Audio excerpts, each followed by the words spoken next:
এক বনের ঝোপঝাড় জঙ্গলের পাশে বাস করত এক চালাক শিয়াল।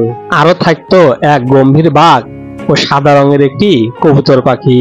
শিয়াল খুব বুদ্ধিমান ছিল আর ছিল দ্রুত। বাঘ ছিল খুব শক্তিশালী কিন্তু কথা বলতো কম।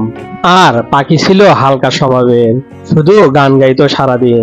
দুষ্ট শিয়াল একদিন ভাবলো, আমি যদি বাঘকে ফাঁদে ফেলতে পারি তাহলে আমি এই জঙ্গলের রাজা হতে পারি।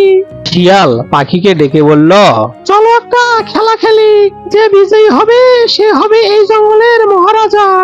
পাখি অনেক খুশি হয়ে রাজি হলো। তাহলে চলো এই কথাটা আমরা বাঘকে জানাই। তারপর ওরা দুইজনে বাঘকে ঘুম থেকে ডেকে তুলল। বাঘ ওদের খেলায় রাজি হয়ে বলল, আমি তোমাদের কথায় রাজি। এই খেলা আগামীকাল নদীর পারে হবে, তবে কোনো মিথ্যার আশ্রয় নেওয়া যাবে না। কবুতর শিয়ালকে শপথ করালো খেলায় যেন কোনো প্রকার দুই নম্বরই না হয়। পরের দিন ওরা তিনজনে একটা নদীর পাড়ে আসলো। শিয়াল প্রথমে কবুতরকে একটা প্রশ্ন করলো, ওরে কবুতর ভাই, তুমি তো এত ভালো উড়ো, কিন্তু বলো দেখি তুমি কি কখনো বাসে উঠেছো? কবুতর তখন মুস্কি হাসি দিয়ে বলল, না রে ভাই, আমি তো বাসে উঠি না, আমি তো আকাশে উড়ি।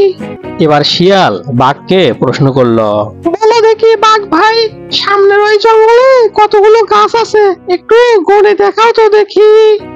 ঠিক আছে, চলো তাহলে ওই সামনের জঙ্গলে, আমি তোমাকে গাছগুলো গণে দেখাবো। ওরা সবাই সামনের জঙ্গলের ভিতর ঢুকে পড়লো আর বাঘ এক এক করে সবগুলা গাছ গণে ফেললো। এই নে শিয়াল, তোর কথা মতো আমি সবগুলো গাছ গণে ফেলেছি, দেখ তো আমার উত্তর ঠিকঠাক আছে কিনা। বাঘও খেলায় পাশ করলো।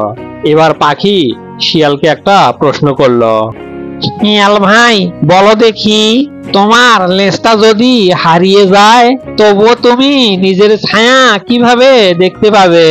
কবুতরের প্রশ্নের উত্তর শিয়াল দিতে পারল না, তাই সে লজ্জায় অন্যমুখ হইল।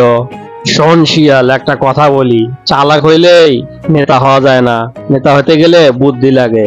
আর আমরা সবাই বন্ধু, কেউ নেতা হতে চাই না। তারা ঠিক করলো কেউ আর রাজা হবে না, সব কাজে সবাই ভাগাভাগি করে নিবে। তারা তিনজন আবার ভালো বন্ধু হয়ে গেল, একসাথে বসে খাবার খাওয়া শুরু করলো।